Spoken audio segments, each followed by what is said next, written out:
Hello everyone, एक बार फिर से स्वागत है आपका यूट्यूब चैनल नीतीश एजुकेशन 27 पर। फ्रेंड्स, जैसा कि लास्ट क्लास में हम लोग डिस्कस कर रहे थे इमोशंस क्या हैं, तो संवेग का स्वरूप हम लोगों ने देखा था, इसका कैरेक्टरिस्टिक्स क्या हैं। अब आज हम लोग डिस्कस करेंगे संवेग के सिद्धांत यानी कि थ्योरीज ऑफ इमोशंस। तो संवेग के सिद्धांत, अगर मनोवैज्ञानिकों की बात करें तो इन्होंने संवेग के जो हैं लगभग 6 सिद्धांत की बात की है, इन्होंने वर्णन किया है, जिसमें जैसा कि आपकी स्क्रीन पर दिख रहा होगा जेम्स लेंस थ्योरी, सेकंड है कैनन बार्ड थ्योरी, थर्ड है आपका स्कैक्टर सिंगर सिद्धांत, फोर्थ है आपका कॉग्निटिव अप्रेजल थ्योरी, फिफ्थ है आपका लिंडसे एक्टिवेशन थ्योरी और सिक्स है आपका अपोनेंट प्रोसेस थ्योरी। तो यहाँ पर मैं आपको बताना चाहता हूँ कि जो अपोनेंट प्रोसेस थ्योरी है ये अभी जस्ट हम लोग मोटिवेशन में पढ़ कर आए हैं, तो सेम वही थ्योरी है जो यहाँ पर दे रखी है, तो इसको मैं यहाँ डिस्कस नहीं करूँगा। आज हम लोग केवल जो डिस्कस करेंगे तीन थ्योरीज़ की, जो तीन थ्योरियाँ हैं ऊपर की, यानी James Lange theory, Cannon Bard theory और स्कैक्टर सिंगर थ्योरी को डिस्कस करेंगे। क्योंकि जो अगर पूरी थ्योरीज़ को डिस्कस करने लगे तो टाइम काफ़ी ज़्यादा वीडियो लंबा हो जाएगा, फिर बोरिंग हो जाएगा। तो स्टार्ट करते हैं। अगर हम संवेग के सिद्धांत की बात करें तो मनोवैज्ञानिकों ने 6 थ्योरीज़ की बात की है संवेग की, जिसमें से शुरू की 3 हम लोग पढ़ने जा रहे हैं। तो सबसे पहले हम लोग देखेंगे जेम्स लेंस का जो संवेग सिद्धांत है वो क्या है। ठीक है, तो जैसा कि आपकी स्क्रीन पर दिख रहा है, देखिए, इस सिद्धांत का प्रतिपादन 2 वैज्ञानिक विलियम जेम्स तथा कार्ल लिंच द्वारा स्वतंत्र रूप से 1880 में किया गया। अब देखिए इस थ्योरी का मतलब क्या है, इमोशंस का मतलब क्या है। आमतौर पर हम यह समझते हैं कि जब हम कोई सामवेगिक उद्दीपक यानी कोई स्टिमुलस देखते हैं, जैसे मान लीजिए आपने किसी बाघ को देखा तो डर जाते हैं और इसलिए हम भाग जाते हैं। यानी कि जैसे कोई बाघ को देखते हैं तो डर जाते हैं, इसलिए हम भाग जाते हैं। इसका मतलब क्या हुआ? इसका मतलब यह हुआ कि पहले संवेगात्मक अनुभूति होती है यानी डर होता है, और उसके बाद संवेगात्मक व्यवहार होता है। देखिए जनरली होता यही है कि किसी चीज़ को देखकर आप डर गए और वहाँ से भाग गए। अब आगे देखिए क्या है, लेकिन यहाँ पर देखिए यही यहाँ पर कन्फ्यूज़न हो जाती है लोगों को। लेकिन जो जेम्स लेंस सिद्धांत है वो ये कहता है कि पहले संवेगात्मक व्यवहार होता है और उसके बाद संवेगात्मक अनुभूति होती है।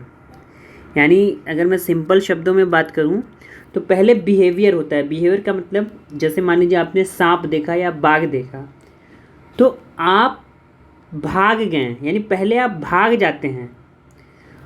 भागने की वजह से, यानी आपके इस व्यवहार की वजह से आपके अंदर डर का इमोशन जागृत हो जाता है।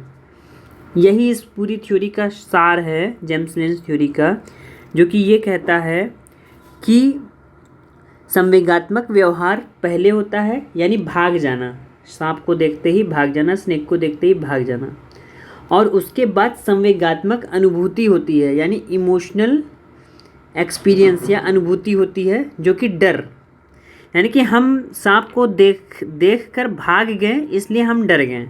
जेम्स लेंस सिद्धांत ये कहता है। बल्कि जनरली होता क्या है, हम डर के भाग जाते हैं। देखिए बोला जाता है अरे डर के भाग गया, कहावत में भी कहते हैं, लेकिन जेम्स लेंस सिद्धांत में इसका उल्टा है। हम भाग जाते हैं इसलिए डर जाते हैं, यानी कि बिहेवियर, इमोशनल बिहेवियर पहले आता है और उसके बाद इमोशनल फीलिंग आती है, EF। ठीक है, अब आगे देखिए क्या है। जेम्स लेंस का यह सिद्धांत परिधीय शारीरिक परिवर्तन संवेग सिद्धांत है। ये पूछा जा सकता है कि विच theory is peripheral theory of emotion. तो जेम्स लेंस का ये सिद्धांत जो है पेरिफेरल थ्योरी ऑफ इमोशंस होता है। ठीक है, अब आगे देखिए क्या है। इस सिद्धांत के अनुसार संवेगों की उत्पत्ति उद्दीपक की उपस्थिति में होती है, जिसके कारण शारीरिक प्रतिक्रिया होती है।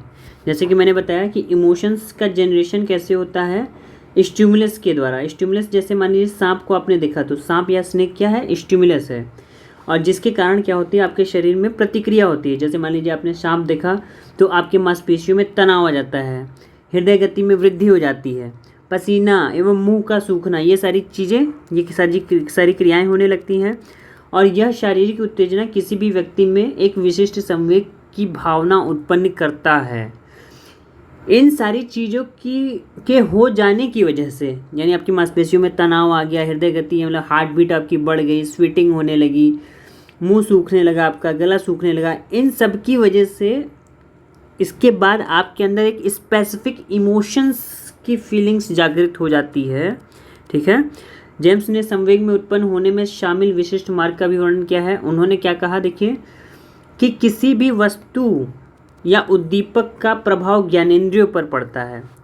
जैसे मान लीजिए कोई स्टिमुलस है, आपके रिसेप्टर ने इसको क्या किया, इसको रिसीव किया, यानी ये पाथ 1 हो गया। ठीक है, आपके रिसेप्टर ने उसे रिसीव किया, पाथ 1 इसे हम कहेंगे। फिर ये आपके कहाँ पहुँचा, आपके दिमाग में पहुँचा। आपके दिमाग ने जो है कि नर्व इम्पल्सेस ने फिर यहाँ से सिग्नल भेजा आपकी बॉडी को। तो एक आपकी मांसपेशियों में चला गया, एक आपका चला गया अंतरायवु, जिसको हम विसरल ऑर्गन्स बोलते हैं, वहाँ। फिर वहाँ से जो भी अनुभूति हुई फिर वापस आपके दिमाग के पास गया। तो इस तरीके से जो है कि पूरा एक सिस्टम है, इसका फिगर है, इसको मैं शेयर कर दूंगा टेलीग्राम ग्रुप पे, तो आप उसको देख लीजिएगा, अच्छे से समझ में आ जाएगा। तो ये सारे प्रोसेस होने के बाद देखिए होता क्या है, उन्होंने क्या कहा कि किसी भी वस्तु का प्रभाव ज्ञानेंद्रियों पर पड़ता है, जो आपके सेंस ऑर्गन्स हैं।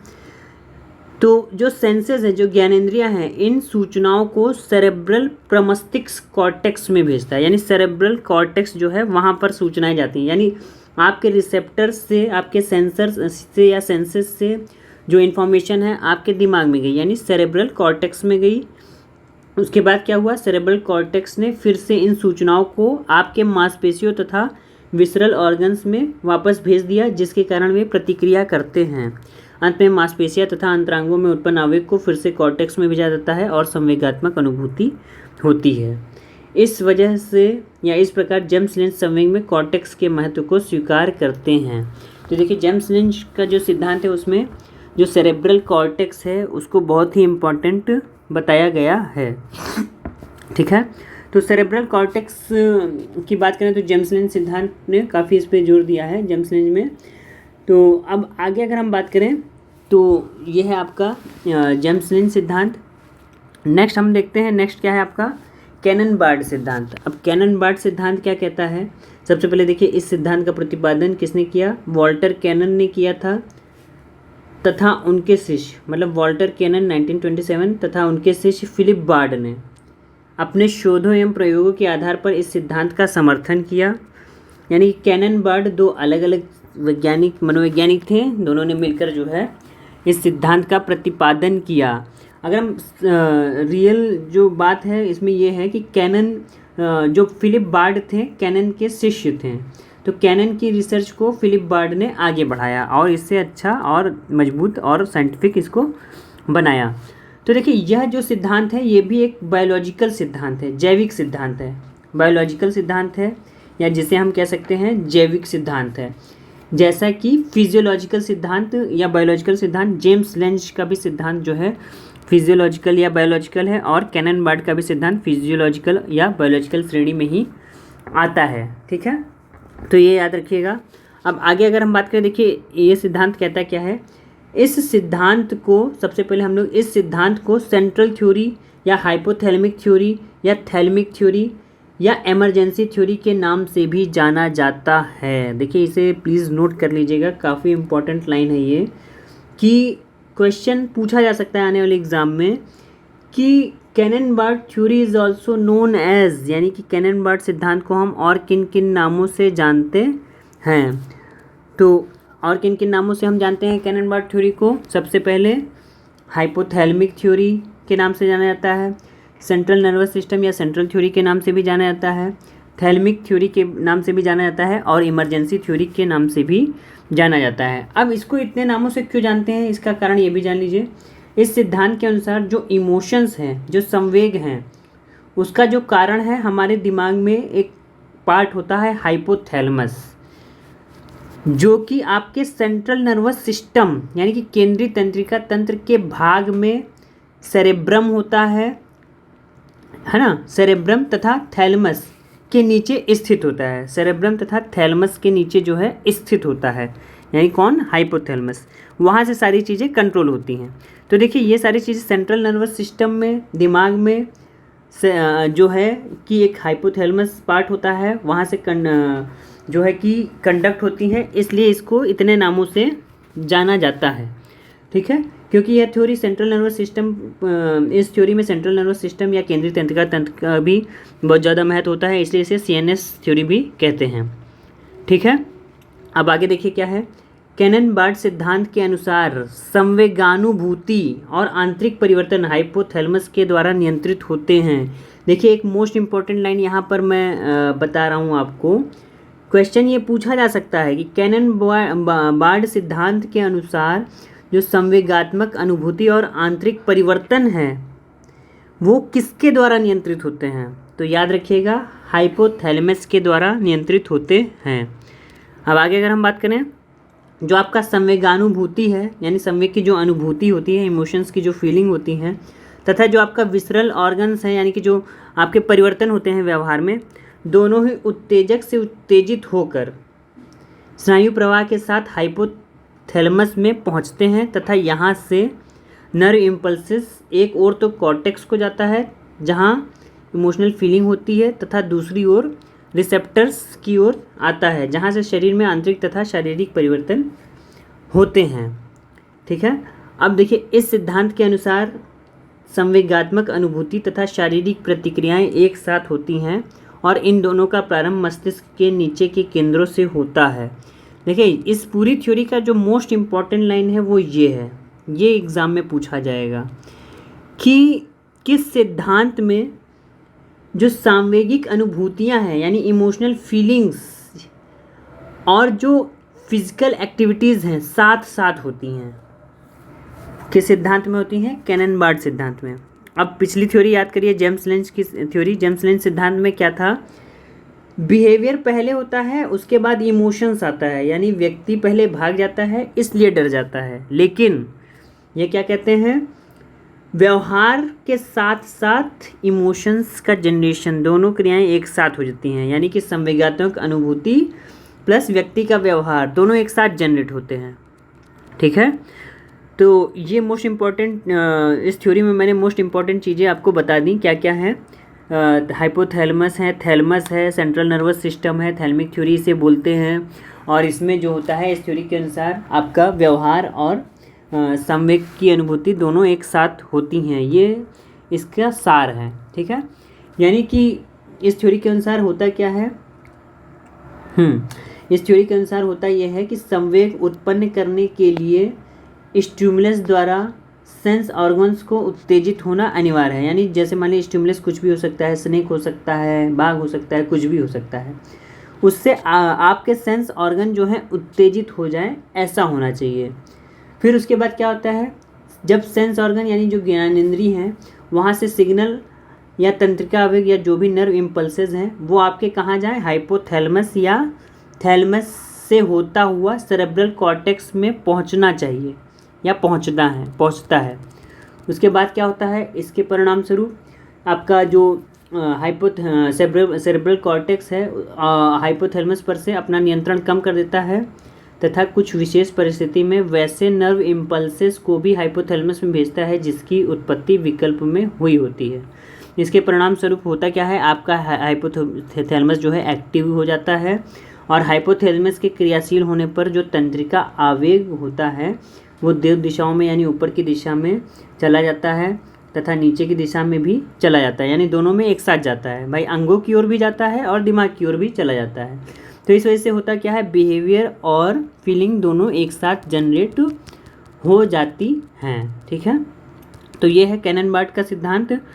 अब इसमें देखिए आगे क्या है, आगे अगर हम बात करें तो जेम्स लेंज और कैनन-बार्ड के सिद्धांत में जो है कि अगर हम तुलनात्मक अध्ययन करें इन दोनों के सिद्धांत का, तो हमें कुछ समानताएं और कुछ असमानताएं दिखेंगी, उसको मैं यहाँ डिस्कस कर रहा हूँ क्योंकि ये ज़रूरी थ्योरी है, इससे क्वेश्चन पूछे जाते हैं। तो देखिए सबसे पहले अगर हम बात करें इन दोनों की थ्योरीज़ में सिमिलरिटीज़ क्या हैं, तो देखिए दोनों सिद्धांत इस बात पर बल डालते हैं कि संवेग के लिए उद्दीपक का प्रत्यक्षण होना अनिवार्य है। भाई जाहिर सी बात है, परसेप्शन नहीं होगा स्टिमुलस का तो हमारे पास कोई सिग्नल दिमाग तक नहीं पहुंचेगा। ठीक, यानी परसेप्शन होना चाहिए स्टिमुलस का। उसके लिए क्या है, सबसे पहले आपके पास स्टिमुलस होना चाहिए। स्टिमुलस का मतलब जैसे स्नेक हो गया, बाघ हो गया, या कोई भी ऐसी चीज़ जो आपको उत्तेजित करे। सेकंड इन्होंने क्या बताया, समानता दोनों सिद्धांत में सामवेगिक अनुभूति यानी इमोशनल एक्सपीरियंसेस तथा सामवेगिक व्यवहार को संवेग का दो महत्वपूर्ण पहलू मानता है। भाई जाहिर सी बात है, दोनों जो हैं इमोशनल बिहेवियर और इमोशनल एक्सपीरियंसेस को इम्पोर्टेंट मानते हैं, ये समानता है। तीसरी समानता क्या है, दोनों यह मानते हैं कि संवेगात्मक व्यवहार विसरल ऑर्गन्स तथा शरीर की ऐच्छिक मांसपेशियों जैसे हाथ पांव की मांसपेशियों में डिस्टर्बेंस के फलस्वरूप उत्पन्न होता है। यानी कि ये दोनों थ्योरीज ये कहती हैं कि जब तक आपकी बॉडी में कोई हलचल नहीं होगी तब तक आपके अंदर कोई इमोशंस जनरेट नहीं होंगे। दोनों सिद्धांत ये बात कहते हैं। चौथा है क्या, इमोशनल एक्सपीरियंसेस व्यक्ति को उस समय होता है जब सेंसरी नर्व्स द्वारा नर्व इम्पल्सेस सेरेब्रल कॉर्टेक्स में पहुंचता है। दोनों थ्योरीज में ये बात कही गई है। अब विभिन्नताओं डिसिमिलरिटीज़ की बात करें तो दोनों की थ्योरी में डिसिमिलरिटीज़ क्या है, तो देखिए सबसे पहली थ्योरी क्या है, सबसे पहले जेम्स लिंच की बात करें तो उसमें क्या है, जेम्स लिंच ये कहते हैं कि इमोशनल बिहेवियर पहले होता है और बाद में इमोशनल एक्सपीरियंसेस होता है। जैसा कि बार बार मैं आपको बताता चला आ रहा हूँ। उदाहरण में ही मैंने बताया था कि भालू को देखकर जेम्स लिंच सिद्धांत के अनुसार पहले व्यक्ति भाग जाता है तब उसे अनुभव होता है कि वह डर गया है, ये जेम्स लिंच कहते हैं। ठीक है, लेकिन कैनन बार्ड क्या कहते हैं कि दोनों अर्थात संवेगात्मक अनुभूति तथा संवेगात्मक व्यवहार एक साथ होते हैं। ठीक है, और दोनों स्वतंत्र होते हैं एक दूसरे से, कोई किसी पर डिपेंड नहीं है।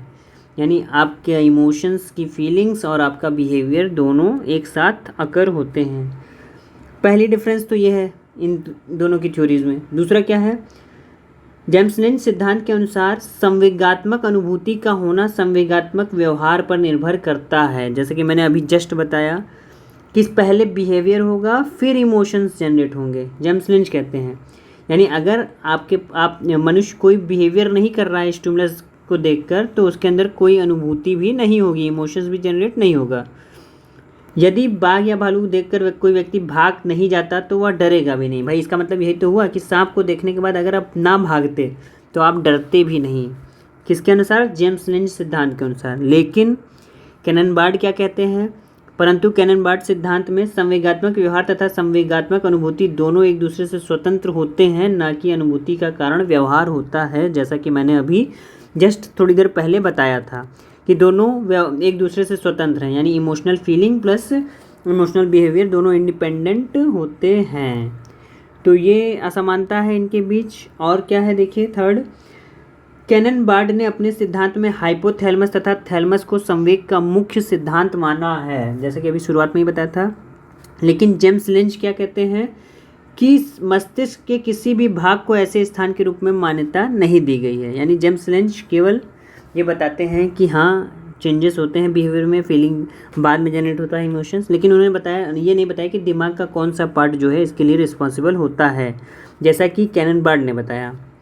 अब देखिए सबसे बड़ा डिफरेंस दोनों की थ्योरी में क्या है, जेम्स लिंच सिद्धांत के पक्ष में जो एक्सपेरिमेंटल एविडेंस हैं वो हमारे पास ना के बराबर हैं, जबकि कैनन बार्ड के सिद्धांत के पक्ष में बहुत ढेर सारे प्रयोगात्मक सबूत हमारे पास रखे हुए हैं। ठीक है, तो ये दोनों थ्योरीज थी जो कि मोस्ट इम्पॉर्टेंट थ्योरीज थी। अब नेक्स्ट थ्योरी हम लोग देखेंगे स्कैक्टर सिंगर सिद्धांत। ठीक है, अब इस थ्योरी के बारे में जान लीजिए पहले कि इसका प्रतिपादन जो है स्कैक्टर तथा सिंगर द्वारा 1962 में किया गया। ठीक है, 1962 में किया गया। थोड़ा सा कलर चेंज कर रहा हूँ ताकि दिखाई दे। देखिए इनकी थ्योरी को कॉग्निटिव थ्योरी ऑफ इमोशन भी कहा जाता है, ये याद रखिएगा। कॉग्निटिव थ्योरी ऑफ इमोशन यानी संज्ञानात्मक सिद्धांत, या फिर कॉग्निटिव फिजियोलॉजिकल थ्योरी के नाम से भी इनकी थ्योरी को जाना जाता है। कॉग्निटिव फिजियोलॉजिकल या हम कह सकते हैं संज्ञानात्मक शारीरिक सिद्धांत भी कहा जाता है इनकी थ्योरी को। ठीक है, अब आगे अगर हम बात करें तो देखिए क्या है, एक अर्थ में यह सिद्धांत आरंभिक दैहिक सिद्धांत तथा समकालिक संज्ञानात्मक सिद्धांत के बीच एक ब्रिज का काम करता है। स्केक्टर तथा सिंगर ने जेम्स के इस विचार को स्वीकार किया है कि जो फिजियोलॉजिकल अराउजर है, यानी जो शारीरिक व्यवहार है, वो इमोशंस में महत्वपूर्ण भूमिका निभाते हैं। ठीक है, अब देखिए आगे क्या है। इस सिद्धांत के अनुसार यह सिद्धांत क्या कहता है, यह सिद्धांत कहता है कि संवेग उत्पन्न करने वाले उद्दीपक, ठीक है, इस सिद्धांत के अनुसार संवेग उत्पन्न करने वाले उद्दीपक का पहले प्रत्यक्षण होता है और उसके बाद शारीरिक परिवर्तन होता है। देखिए यहाँ से थोड़ा सा डिफरेंस होने लगा है थ्योरीज में। स्केक्टर सिंगर क्या कहते हैं कि जो उद्दीपक होता है उसका पहले प्रत्यक्षण होता है मनुष्य के अंदर, उसके बाद बिहेवियरल चेंजेस होते हैं, यानी इमोशनल बिहेवियर अकर होता है उसके बाद। और ये कहते हैं प्रत्येक संवेग में लगभग एक ही तरह का शारीरिक परिवर्तन होता है जो इतना स्पष्ट नहीं होता कि व्यक्ति यह बता पाए कि कौन सा संवेग हो रहा है, लेकिन इस क्रिया के बाद व्यक्ति अपने पूर्व अनुभव के संदर्भ में उन शारीरिक परिवर्तनों की विवेचना करता है जो पूर्णतः संज्ञानात्मक प्रक्रिया है, और व्याख्या के बाद वह व्यक्ति यह समझ पाता है कि उसे किस तरह का संवेग हो रहा है। देखिए इस पूरी थ्योरी का मतलब ये है कि स्केक्टर सिंगर ये कहते हैं कि यदि किसी व्यक्ति के सामने कोई स्टिमुलस आया, ठीक है, जैसे मान लीजिए आपने सांप को देख लिया, स्नेक को, तो आपके शरीर में जो बिहेवियरल चेंजेस होंगे, जो आपके शरीर में जो शारीरिक परिवर्तन होता है, आपके शरीर में जो बॉडीली चेंजेस होते हैं वो लगभग सेम होते हैं, चाहे आप सांप को आपने देखा हो या स्टिमुलस किसी भी प्रकार का हो। ऐसे समझिए, किसी भी प्रकार का स्टिमुलस हो, चाहे वो अच्छा हो बुरा हो, जैसा भी हो, उन सब केसेस में जो शारीरिक परिवर्तन है सब में एक समान ही होगा। अब इसको ऐसे समझिए, जैसे मान लीजिए आप बहुत खुश होते हैं तो भी आपके शरीर में तनाव बढ़ता है, आप हंसते हैं मांसपेशियों में तनाव खींचता है और हार्ट बीट बढ़ जाती है और जो ब्लड का सर्कुलेशन है वो भी बढ़ जाता है। और जब डरे होते हैं तो भी ये सारी चीज़ें होती हैं, और जब आप गुस्से में होते हैं तो भी ये सारी चीज़ें होती हैं, और जब आप स्ट्रेस में होते हैं तो भी ये सारी चीज़ें होती हैं।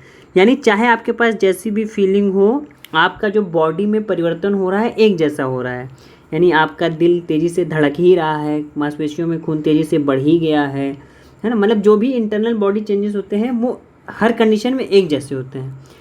तो स्केक्टर सिंगर ये कहते हैं कि जब हर कंडीशन में एक ही जैसी शारीरिक परिवर्तन होता है तो इंसान कैसे पहचानता है कि उसके अंदर खुशी की फीलिंग है या गम की फीलिंग है, या वो रो रहा है या वो हंस रहा है। तो उन्होंने ये कहा कि जो व्यवहार हो रहा है, शारीरिक परिवर्तन हो तो रहा है, लेकिन ये अस्पष्ट होता है, और वो स्पष्ट कब होता है, जब मनुष्य उसके बारे में सोचता है। कैसे सोचता है?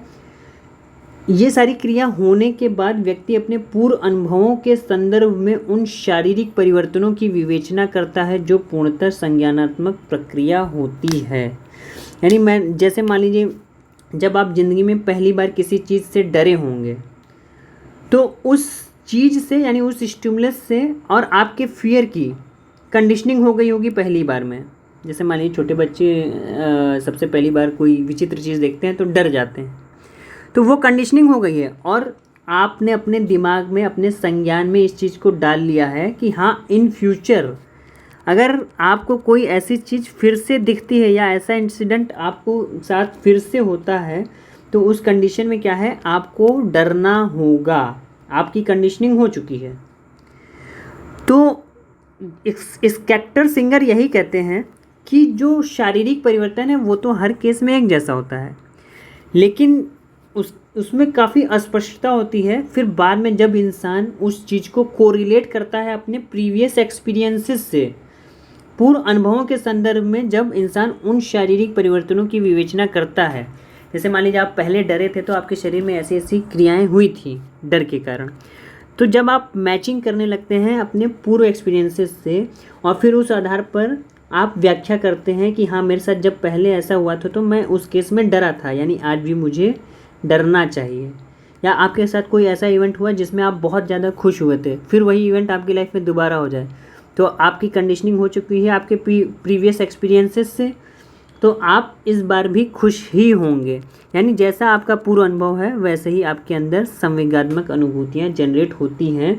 और वो किस वजह से होती हैं? जब आप उस बारे में सोचते हैं, विचारते हैं, मैचिंग करते हैं अपने पास्ट एक्सपीरियंसेस से। और पास्ट एक्सपीरियंसेस से हम मैचिंग कब करते हैं? जब हमारे पास दिमाग होगा, संज्ञान होगा, हम उसकी विवेचना करेंगे। इसीलिए इसको कॉग्निटिव थ्योरी कहा गया है, क्योंकि कॉग्निटिव फिजियोलॉजिकल थ्योरी इसीलिए कहा गया है कि फिजियोलॉजी या कंडीशन तो आपकी चेंज हो गई, लेकिन फिर आपने उसको कॉग्निशन में उसके लिए यूज़ किया, उस फीलिंग को शो करने के लिए। तो इसीलिए इस सिद्धांत को क्या कहा गया? कॉग्निटिव फिजियोलॉजिकल सिद्धांत या थ्योरी। अब देखिए क्या है, स्कैक्टर सिंगर सिद्धांत से यह स्पष्ट होता है कि व्यक्ति दैहिक उत्तेजन की व्याख्या करने के लिए बाह्य संकेतों का उपयोग करता है और तब संवेगात्मक स्थिति का नामकरण करता है। यानी कि जो भी आपकी फिजिकल अराउजल हुआ है उसके आधार पर आप एक्सटर्नल सिग्नल्स का यूज़ करके, अपना दिमाग लगाकर, सोचकर, समझकर, प्रक्रिया करके आप अपने संवेग का नामकरण करते हैं कि आप खुश हैं या दुखी हैं, जो भी चीज़ है। आगे अगर हम बात करें, देखिए क्या है, इस तरह दैहिक उत्तेजन का एक प्रमुख स्रोत वास्तविक तथा प्रत्याशित घटनाओं का अंतर है, जिसे मनोवैज्ञानिकों ने क्या कहा है? डिस्क्रिपेंसी इवैल्यूएशन हाइपोथेसिस कहा है। ठीक है, यानी कि मेंडलर ने क्या कहते हैं, किसी भी दी गई परिस्थिति में जो घटना वास्तव में घटित होती है और जिसकी हमें उम्मीद होती है में जितना ही अधिक अंतर होगा, उससे दैहिक उत्तेजन उतना ही अधिक होगा। यानी आपके साथ मान लीजिए पहले कोई ऐसी इंसिडेंट हुआ जिसकी आप आगे फिर से होने की अंदाज़ा लगा रहे हैं कि ऐसा फिर से हो सकता है, लेकिन वैसा नहीं होता है। या जितना ज़्यादा इसके बीच का जो डिफरेंस होगा, जितना ज़्यादा होगा उतना ही ज़्यादा आप उत्तेजित होंगे। जैसे मान लीजिए लास्ट टाइम आप इंडिया पाकिस्तान का मैच देख रहे थे, तो आप उस समय देखे थे इंडिया जीत गई, तो आपका नेक्स्ट टाइम भी आपके दिमाग में यही आएगा कि फिर से इंडिया पाकिस्तान का मैच हो रहा है और इंडिया को जीतना ही चाहिए। यानी कि आपकी एक्सपेक्टेशन बहुत ज़्यादा बढ़ गई हैं, लेकिन कंडीशन या रियल सिचुएशन जस्ट उलट है। मान लीजिए पाकिस्तान जीत रही है, आपके दिमाग में है इंडिया जीतेगी, तो काफ़ी डिफरेंस बढ़ रहा है आपके पूर्व अनुभव से और आपकी प्रत्याशित घटनाओं से और वास्तविक सिचुएशन से। तो इस वजह से क्या है, आप और ज़्यादा उत्तेजित होने लगते हैं, बहुत दुखी होने लगते हैं या बहुत खुश होने लगते हैं, जो भी चीज़ है, जो भी कंडीशन है वो घटने लगती है। ठीक है, यानी कि इस तरह के दैहिक उत्तेजन का संज्ञानात्मक मूल्यांकन करने के बाद हमें संवेगात्मक अनुभूति का ज्ञान होता है। यहाँ पर देखिए इन तीनों थ्योरीज़ को कंपैरेटिव मैंने फिर से बताया है। देखिए जेम्स लेंज थ्योरी क्या कहते हैं, पहले अराउजल होता है, यानी स्नैक को देखा, तो फिर उसके बाद हार्ट पाउंडिंग स्वेटिंग, यानी कि हार्ट आपका पाउंड करने लगा, तेज़ी से पसीना होने लगा, और इस बिहेवियर की वजह से आपका अंदर इमोशंस जागे, डर के इमोशंस। कैनन बार्ड क्या कहते हैं, सांप देखने के बाद आपके अंदर आपका हार्ट भी उसी रेट से तेज़ी से बढ़ा और साथ ही साथ आपके अंदर डर की अनुभूति भी हो गई, यानी दोनों क्रियाएं एक साथ हो गई, कैनन बार्ड कहते हैं। Scatter singer two factor theory, इनकी थ्योरी टू फैक्टर थ्योरी भी कहते हैं। ये क्या कहते हैं कि हार्ट पाउंडिंग स्वेटिंग और हुआ और साथ ही साथ आपने उसको कॉग्निटिव लेबलिंग कर दी, यानी अपने संज्ञान के आधार पर आपने उसको कहा कि मेरा हार्ट इस और शूटिंग हो रही है, लेकिन इसके पीछे मेरा ये पास्ट एक्सपीरियंसेस है, तो तुरंत आपने उसकी लेबलिंग कर दी, आपने उसको डर का नाम दे दिया। तो ये थी तीनों थ्योरीज जिसको मैंने डिस्कस किया, James length theory, scatter singer सिद्धांत और कैनन बार्ड की थ्योरी। नेक्स्ट क्लास में हम लोग बाकी की दो थ्योरियों को देखेंगे। साथ ही साथ यहाँ पर मैं संवेग का वर्गीकरण को थोड़ा सा फिर से डिस्कस कर रहा हूँ कि देखिए कुछ टर्म्स हैं जिसमें कन्फ्यूजन होती है कि आखिर इनका मतलब क्या होगा। तो जैसे देखिए क्या है, थॉमसन और लिंडसे, थॉमसन और हॉल के अनुसार जो है संवेग को प्रमुख भागों में बांटा है इन्होंने, और ये क्या कहते हैं, ये कहते हैं लव और अफेक्शन में देखिए क्या डिफरेंस है। प्रेम एक धनात्मक संवेग है, ठीक है, यानी कि प्रेम एक ऐसा संवेग है जिसकी शुरुआत बचपन में होती है और वयस्क व्यक्तियों में सेक्सुअल लव भी होता है, ठीक है। प्रेम क्या है, धनात्मक संवेग है। जॉय और इलेशन क्या है, जॉय भी आपका एक तरीके का पॉजिटिव इमोशन है, और जब देखिए आनंद की तीव्रता जब कम होती है तो उसे हम खुशी, प्लीज़र और हैप्पीनेस कह देते हैं। इसी तरीके से सैडनेस और डिप्रेशन क्या है, यह एक तरीके का दुखद संवेग है। जब उदासीन संवेग व्यक्ति में चिरकालिक हो जाता है तो व्यक्ति को कुछ भी अच्छा नहीं लगता और ज़िंदगी में इसके लिए कोई आशा नहीं रह जाती। इस तरह की सामयिक स्थिति को विषाद की संज्ञा दी जाती है। यानी कि जब सैडनेस आपकी लाइफ में लंबे समय तक चलता चला आता है तो वही डिप्रेशन का रूप ले लेता है। यानी कि थोड़े समय के लिए है तो उसे आप उदासीन कहेंगे, और लंबे समय के लिए आपकी लाइफ में चल रहा है तो डिप्रेशन उसी को हम लोग कहने लगते हैं। बोर्डम क्या होता है? ये भी एक दुखद संवेग है, यानी ऊबना। जब व्यक्ति के सामने न तो कोई स्पष्ट लक्ष्य होता है और ना ही उसे अपनी उपलब्धि से खुशी होती है, वह जो भी कार्य करता है तो उसमें उसकी कोई इंटरेस्ट नहीं होता और ना ही इच्छा, तो उसे हम बोर्डम कहते हैं, यानी ज़िंदगी का नीरस हो जाना। एंगर क्या है? यह नेगेटिव इमोशन है ना। क्रोध में होने वाली दो क्रियाओं को दो भागों में बांटा है। सबसे पहले इनहिबिटेड रिस्पॉन्सेज और दूसरा इम्पल्सिव रिस्पॉन्सेज। अवरोधी अनुक्रियाओं को प्लॉटेड अप भी कहा जाता है। देखिए ये इंपॉर्टेंट है। छोटे बच्चे अधिकतर आवेगात्मक अनुक्रिया ही करते हैं, जबकि बड़े बच्चे तथा वयस्क दोनों प्रकार की अनुक्रियाएं करते हैं। फियर देखिए क्या है? फियर विभिन्न प्रकार के भय आयु की विभिन्न अवस्थाओं से जुड़े होते हैं। भय से संबंधित कुछ संवेगात्मक पैटर्न्स हैं, जैसे व्याकुलता, चिंता करना, यानी डर आपके मन में आ गया तो वॉरी उसी से रिलेटेड है, एंजाइटी उसी से रिलेटेड है। ठीक है, आगे देखिए क्या है? डाह या ईर्ष्या। डाह एक जटिल संवेग है जिसमें भय, क्रोध तथा चिंता दोनों संवेग मिला रहता है। व्यक्ति को हमेशा यह डर लगा रहता है कि उसका स्थान कोई और न ले ले, वह अपने आप में इनसिक्योर फील करता है। ये फिगर मैं लास्ट क्लास में डिस्कस कर ही चुका था। तो आज हम लोगों ने डिस्कस किया थ्योरीज ऑफ इमोशंस, जिसमें हम लोगों ने 3 सिद्धांत को देखा। बाकी के नेक्स्ट सिद्धांत को हम लोग नेक्स्ट क्लास में पढ़ेंगे। आशा करता हूँ आज का वीडियो आपको अच्छा लगा होगा। अगर इससे रिलेटेड किसी प्रकार की कोई कन्फ्यूज़न है तो मुझे आप कमेंट के द्वारा पूछ सकते हैं। साथ ही साथ आप तैयारी करने के लिए और रेगुलर नोटिफिकेशन पाने के लिए PhD एडमिशन से रिलेटेड और जॉब से रिलेटेड चैनल को जरूर सब्सक्राइब लाइक एंड शेयर कीजिए। मिलते हैं नेक्स्ट वीडियो में। Thank you so much. आपका दिन शुभ हो।